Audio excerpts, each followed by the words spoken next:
수업에서는 전기력에 대해서 배우는데 알고 봤더니 이 전기력 잘 이해할 수 있겠다고 하더라도 우리 그러면 전기력 잘 이해하면 뭐 했습니까? 우리 첨단 과학기술 문명이 바로 전기력을 활용한 것이다 라고 했습니다. 전기력은 만유인력에 비해서 엄청 큰 것인데 그동안에 이 전기력이 밖에 나타나지 않았죠. 왜 그랬냐면 이놈의 전기력은 원자를 만드는 데 이용한 것이었어요. 원자 만들어 놓고 그다음에 바깥으로 나타나지 않았어요. 왜? 전하라는 것은 양전화, 음전화 두 가지가 있어가지고 두 개가 같은 양이 들어있으면 없는 것처럼 보이는 거예요. 우리 주위에 있는 세계, 태양계나 지구나 이런 것을 이렇게 만들어져 있는 것은 이건 만유인력 때문이라고 그랬죠. 그래서 우리 옛날에는 과학이 발달하면 무엇을 이용했냐면 만유인력을 이용하면 만유인력 이용해서 지렛대를 만든다든가 도르래를 만든다든가 이렇게 해서 이용하는 정도가 있었는데 우리 그보다도 훨씬 많은 능력이 원자 분자 속에 들어가 있었습니다. 그걸 갖다 꺼내 쓰는데 그게 바로 전기력이 갖고 있는 무엇인가를 끌어 쓴다라고 얘기할 수가 있겠어요. 그 전기력이 갖고 있는 그 무엇인가가 바로 뭐냐면 전기 에너지입니다. 그 전기 에너지를 쓰는 방법이 이제 여러 가지가 있는데 첫째는 우리가 이런 전기가 막 들어오죠. 이거 발전을 해가지고 우리가 나중에 발전을 어떻게 하게 됐는지 우리가 배우겠지만 발전을 해가지고 갖다 쓰는 전기줄을 통해 가지고 전류가 오죠. 그래가지고 이제 쓰는 경우도 있고, 그 다음에 회로를 만들어서 조그만 전류가 이제 회로에서 흐르게 해서 그 흐르는 방법 가지고 여러 가지 무슨 동작을 그렇게 하게 만듭니다. 그래서 여러 가지로 이제 전기를 이용하는데 그런 구체적인 것들을 우리 이 묵구 강의에서는 다 배우지는 않고 우리 큰 줄거리만 배웁니다. 좀 섭섭한 건 있지만 그래서 우리 이 큰 줄거리를 보고서 정말 자연현상의 구체적인 것까지 다 알고 싶다라고 하면 물리 공부를 조금 더 세부적인 거를 공부하면 되겠어요. 근데 우리 전기현상 하면서 마지막으로 전기 에너지를 이용하는 가장 대표적인 장치 하나를 배우도록 하겠습니다. 그게 바로 뭐냐면 축전기예요. 축전기 여러분 없으면 못 삽니다. 어때요? 항상 충전시키죠. 항상. 이 축전기는 무엇을 이용하냐면 도체를 이용합니다. 사실은 전하는 굉장히 전하와 전하 사이에 좀 크면 전기가 굉장히 커요. 사실은 주위에 이 정전기를 해놓고서 전기장을 크게 하면 여러분 어떤 그림이 있냐면 머리가 팍팍 씁니다. 또 어때요? 막 이런 데도 막 붓고 막 그러죠. 옷 입을 때 막 착착착 달라붙는 거 이런 거 이게 전기력 때문에 그렇습니다. 그래서 그냥 전기력을 이용하려면 마음대로 이용할 수가 없는데 전기력을 나름 이렇게 우리가 잘 조절해서 이용할 수 있게 만들어주는 것이 바로 도체입니다.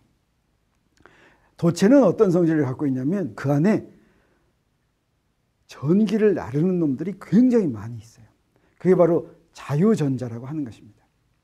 어떤 것이 도체인지 아닌지 아는 방법 중에 하나는 거기다가 여기 건전지를 연결시켜 가지고 전구를 갖다 놔. 여기 지금 연필이 있으면 연필의 가운데에 있는 까만 그 뭐라 그래요? 그 까만 거 글씨 써지는 거 이거는 흑연이에요. 탄소예요. 이건 도체입니다. 근데 나무는 도체가 아니라 절연체예요. 그래서 여기 있는 것처럼 클립을 그 연필의 심에다 이렇게 연결하면 여기에 전구에 불이 오지만 나무에다 연결하면 불이 오지 않아요. 그 얘기는 뭐냐면 도체는 전류가 전하를 갖고 있는 놈이 막 마음대로 흐를 수가 있어요. 지나갈 수가 있어요. 이때 도체하고 절연체하고 또는 이 절연체를 부도체라고 하는데 차이가 뭐냐면 우리 사실은 이 원자 속에 전기가 잔뜩 들어있어요. 그 중에 전기 중에서 양전기는 원자핵 속에 다 꼭꼭 묶여 있지만 그 주위로 뭐가 있냐면 전자들이 원자핵 주위를 돌아다닙니다. 근데 이거 무엇 때문에 원자핵에 묶여 있냐면 전기력 때문에 묶여 있어요. 근데 거기서 제일 먼 쪽에 있는 원자핵에서 제일 먼 쪽에 있는 전자는 원소에 따라서 원소의 종류에 따라서는 좀 느슨하게 묶여 있어서 물질에서 바로 옆에 있는 원자핵으로도 마음대로 움직일 수 있는 이런 전자를 자유전자라고 합니다. 이 자유전자가 엄청 많이 있어요. 어느 정도 많이 있느냐? 보통 우리가 화학 시간에 배운 1몰이라고 하는 데는 원자가 예를 들어서 10에 23승계, 25승계 이렇게 있죠. 그래서 10에 20승계 하면 엄청 많은 거예요. 원자 하나당 그 하나씩만 있더라도 여기에 조그만 도체에 굉장히 많은 자유전자들이 있습니다.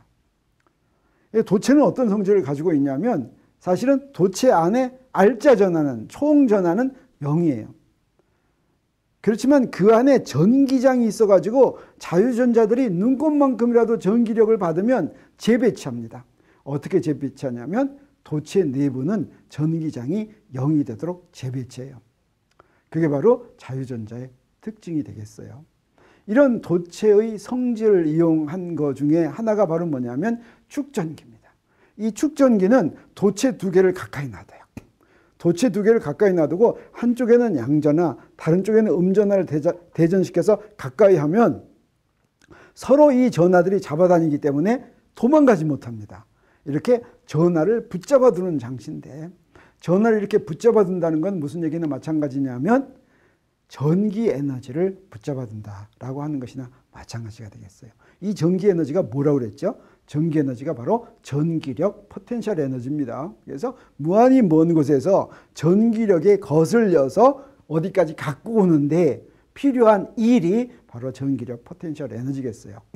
이런 축전기는 어떤 특징이 있냐면 축전기 양쪽 도체판 사이에 우리 전이차, 우리가 배운 스칼라 포텐셜의 차이예요. 스칼라 포텐셜의 차이가 있는데 그 스칼라 포텐셜의 차이는 각 판에 대전된 전하, 한쪽 판에는 반드시 Q고 다른 쪽 판에는 마이너스 Q예요. 그래서 축전기 두 도체판 전체에 저장된 전하는 0인데 편의상 한쪽에 저장된 전하를 그 축전기에 저장된 전하다 이렇게 얘기하는데 그때 그 전하와 전이차가 비례합니다.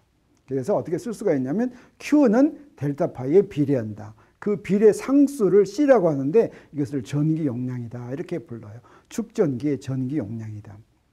축전기의 전기 용량은 무엇과 연관이 되냐면 그 축전기에 저장된 전기 에너지와 연관이 된다 이렇게 얘기할 수가 있는데, 그래서 이 축전기의 전기 용량은 축전기마다 다 달라요. 이 축전기마다 다른데 축전기의 무엇에 의해서 결정이 되냐면 여기에 지금 이 전기 용량을 정의한 식은 Q는 C 델타 파이 그랬죠. 근데 어떤 축전기가 있으면 Q하고 델타 파이하고 아무 상관이 없어요. 그 축전기가 어떤 모양이냐에 따라서 전기 용량이 결정이 됩니다. 그래서 판의 넓이가 넓으면 전기 용량이 더 커요. 또 판이 가까이 있으면, 두 판이 가까이 있으면 전기 용량이 더 커요. 이렇게 오로지 그 축전기의 모양만 의존하는 게 전기 용량인데, 이 전기 용량은 어떤 식을 만족하냐면 Q는 C 델타 파이를 만족해요. 그래서 그 축전기에 Q가 2배로 대전되면 거기에 있는 전이차가 2배로 되는 성질이 있어요. 그래서 실험에 의해서 축전기의 전기 용량을 구하려면 바로 이 식을 이용하면 되겠어요. 또는 이론에 의해서도 축전기의 전기 용량 구하려면 다음과 같은 순서로 구하면 됩니다. 일단 축전기에 전하 Q가 대전되어 있다고 가정합니다. 두 번째는 그렇게 Q가 대전되어 있으면 축전기 사이에 전기장이 생겨요. 이 전기장을 구하는데 대부분의 경우에 가우스 법칙을 이용해서 구하면 되겠어요. 그러면 전기장을 알면 그 전기장에 대해서 선적분을 해가지고 전위차를 구할 수가 있습니다. 이렇게 해서 전위차를 구하면 어때요? 대전된 전하 알고 전위차 하니까 그 B가 바로 뭐예요? 전기 용량이었죠. 그것을 이용해서 전기 용량을 구할 수가 있습니다. 예를 들어서 축전기 중에서 대표적인 축전기가 평행판 축전기예요. 두 개의 평면으로 된 도체를 나란히 놔둔 겁니다. 이러면 평면으로 된 평행판 축전기 내부에는 전에도 한번 소개했지만 균일한 전기장이 생겨요. 그래서 균일한 전기장을 만드는 장치가 평행판 축전기다 이렇게 얘기할 수가 있는데, 이 평행판 축전기의 전기 용량을 아까 한 식으로 한번 구해보도록 하겠어요. 먼저 축전기 한 판에 Q가 대전되어 있다 이렇게 가정을 하면, 그러면 전하 밀도는 그 전체 총 전하를 축전기의 넓이로 나누면 되겠어요. 도체판의 넓이로. 그래서 전하 밀도 시그마는 S분의 Q 이렇게 되는데, 이렇게 전하 밀도가 있을 때 이때 우리 가우스 법칙을 이용을 해가지고 축전기 내부의 전기장을 바로 구할 수가 있습니다. 어떻게 가우스 폐곡면을 정하냐면 가우스 폐곡면을 여기에 있는 그림처럼 이렇게 직각 육면체로 이렇게 정하도록 하겠어요. 그래서 한 면은 도체 속에 들어가고 다른 면은 두 판 사이에 들어가도록 하겠어요. 근데 도체 내부는 전기장이 얼마라고 그랬습니까? 0이라고 그랬어요. 그래서 거기는 선속이 없어요. 그 다음에 여기에 도체 사이는 균일한 전기장이니까 어떻게 하면 되냐면 선속은 바로 뭐와 같으냐면 도체판의 넓이에다가 전기장 곱하면 이게 선속이에요. 그래서 총 선속은 ES가 됩니다. 옆면은 면의 방향하고 전기장의 방향이 수직이니까 0이에요. 그래서 가우스 법칙의 좌변은 그냥 ES가 되겠어요. 우변은 어떻게 되냐면 여기에 면 밀도에다가 면의 넓이를 곱하면 되죠. 그래서 면 밀도에다 면의 넓이를 곱한 게 우변 적분이고 이걸 입실론 제로로 나눈 거 이게 바로 가우스 법칙이 되는 거죠. 그래서 가우스 법칙을 딱 쓸 것 같으면 S가 지워지고 전기장은 입실론 제로분의 시그마 이렇게 나오는 것입니다. 그래서 이제 우리 두 도체판 사이의 전위차를 구하면 2를 아니까 2에다가 요거 선적분할 것 같으면 2가 균이라니까 똑같으니까 뭐만 곱해주면 되겠어요? 간격만 곱해주면 됩니다. 그래서 2 곱하기 D가 전위차입니다. 그래서 아까 우리가 구한 2는 입실론 제분의 시그마였죠. 거기다 간격 D를 곱했어요.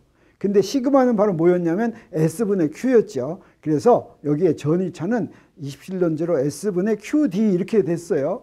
그러면 전기 용량은 뭐였어요? Q를 델타 파이로 나눈 거니까 위에 있는 식에서부터 Q를 델타 파이로 나누니까 D분의 입실론 제로 S가 나왔죠. 네, 이게 바로 평행판 축전기의 전기 용량입니다. 이 전기 용량은 무엇으로 결정이 됐어요? 네, 판의 넓이 S하고 판 사이의 간격 D만으로 결정이 됐죠. 이렇게 축전기의 모양에만 의존하는 거, 이게 바로 전기 용량이다 라고 하는 거 우리가 알았습니다. 다른 형태의 전기 용량도 이런 순서로 구하면 우리 전기 용량 구할 수가 있는데 이때 축전기에서 우리 무엇을 이용하냐면 충전시켜서 카메라에서 이용하면 다 플래시로 이용하죠. 그 플래시로 이용한 게 바로 뭘 이용한 거냐면 그 축전기에 대전된 에너지를 이용한 겁니다. 우리 핸드폰 충전시킬 때 그 축전기에다가 충전시키는 거예요. 축전기에다 충전시키는 거예요. 여기다 전기 에너지를 저장해 놨다가 우리 핸드폰, 스마트폰이 동작하는데 그 에너지를 씁니다. 그러면 축전기에 전기 에너지가 얼마나 저장될까 하는 거 우리가 볼 것 같으면 우리가 계산할 수가 있겠어요. 어떻게 계산하냐면 축전기에 저장된 전기 에너지는 그 축전기에다가 Q만큼 그 대전하는 동안 외부에서 해준 일이나 마찬가지예요. 근데 우리 전위차가 우리 어떤 쭉 충전을 하고 있는데 절에서부터 라지 Q까지 쭉 충전을 합니다. 그때 어떤 스몰 Q만큼 충전해 있을 때 그때 전위차는 여기 Q는 C 델타 파이니까 그 전위차는 델타 파이는 C분의 Q 이렇게 되겠어요. 그러면 여기에 이제 또 전화를 충전시킵니다. DQ만큼 더 충전시켜요. 그럼 그때 E를 해줘야 되는데 우리 전위차라는 게 뭐라고 했습니까? 단위 전화가 거기까지 갖고 올 때 한 2라고 그랬죠. 그래서 DQ만큼 가져오면 전위차에다가 DQ를 곱한 거. 이게 그렇게 가져오는 동안에 한 1이 되겠어요. 그래서 DW, 그러니까 한 1은 DQ만큼 갖고 오는데 한 1은 C분의 Q 곱하기 DQ 이렇게 하면 되겠어요. 그래서 이걸 쭉 갖고 와요. 어디서부터 어디까지? 제로에서부터 Q까지 갖고 옵니다. 그럼 이거 적분해주면 되겠어요. 그래서 축전기의 전화, 마지막 전화가 라지 Q일 때까지 충전하는데 필요한 그런 일은 얼마냐면 그걸 UE 이렇게 얘기하면 C분의 Q를 DQ로 적분하는 겁니다. 근데 여기에 C는 상수고 Q는 변수니까 Q를 DQ로 적분하면 2분의 Q자승이죠. 그래서 총 그 에너지가 얼마냐면 저장된 에너지가 2분의 1 C 델타 파이의 제곱 이렇게 되겠어요. 이건 여기에서 C 델타 파이의 제곱 이렇게 된 건 뭘 이용하냐면 Q는 C 델타 파이 이걸 이용한 거예요. 자, 이걸 이용했으니까 여기다 이제 대입할 것 같으면 뭘 대입하냐면 C는 D분의 S 입실론 제로라는 거 대입하고 그 다음에 델타 파이는 ED라는 거 이거 대입하면 우리 전기장 에너지를 총 그 저장된 에너지를 무엇으로 표시할 수 있냐면 전기장으로 표시할 수가 있습니다. 그래서 요거를 전기장으로 뽑아내면 2분의 1 입실론 제로 2제곱하고 SD 이렇게 되는데 SD가 이게 바로 뭐예요? 이게 바로 평행판 축전기 내부의 부피입니다. 판의 넓이 곱하기 판의 간격하니까 부피가 됐어요. 그래서 우리 이 부피로 나누면, 총 전기 에너지를 부피로 나누면 이걸 뭐라고 부르냐면 전기 에너지 밀도라고 부릅니다. 단위 부피당의 전기 에너지. 그래서 축전기 내부의 전기장이 2인데 그 전기장 2 속에 들어있는 단위 부피 속에 들어있는 전기 에너지가 2분의 1 입실론 제로 2제곱이다 라고 하는 뜻이 되겠어요. 네, 그래서 우리 뭘 알았냐면 충전을 시켰더니 내가 충전을 시키면서 해준 일이 얼마냐로부터 전기 에너지 밀도를 알았는데, 우리 전기장이 축전기 속에 들어있는 전기장하고 축전기 바깥에 있는 어떤 전기장 2가 있다면 이게 같은 전기장입니까? 다른 전기장입니까? 이거 똑같은 전기장이에요. 그래서 축전기 내부의 전기장에 에너지가 저장이 되어 있다면 바깥에 있는 전기장에서도 에너지가 저장이 되어 있겠어요. 그래서 어디에 있는 전기장이나 전기장이 2라고 한다면 거기에는 에너지 밀도가 2분의 1 입실론 제로 2제곱만큼의 전기 에너지가 저장이 되어 있다는 뜻입니다. 여기서 우리 사실은 뭐 계산해서 구한 결과지만 굉장히 중요한 결과에 도달했어요. 그게 바로 뭐냐면 우리 전기장 처음 도입할 때 왜 도입했습니까? 원격 힘의 문제점 때문에 도입했어요. 여기 전화 2개가 이렇게 있으면 여기서 이쪽 전화가 이렇게 움직일 때 요놈이 움직이는지 어떻게 알아? 그래서 요놈이 여기다 전기장 만든다라고 생각했습니다. 근데 그렇게 만든다고 생각했을 때 이 전기장이 거기에 있는지 없는지 아는 방법은 전기력밖에 없었기 때문에 과연 전기장이 진짜 생기는 건지 아니면 그냥 수학적으로 생긴다고만 생각한 건지, 그게 뭐였는데 우리 여기서 뭘 알 수 있냐면 전기장이 생겼다라고 하는 것은 그 공간에 에너지가 쫙 깔렸다는, 전기 에너지가 쫙 깔렸다는 의미다라고 하는 것을 여기서 알게 된 것입니다.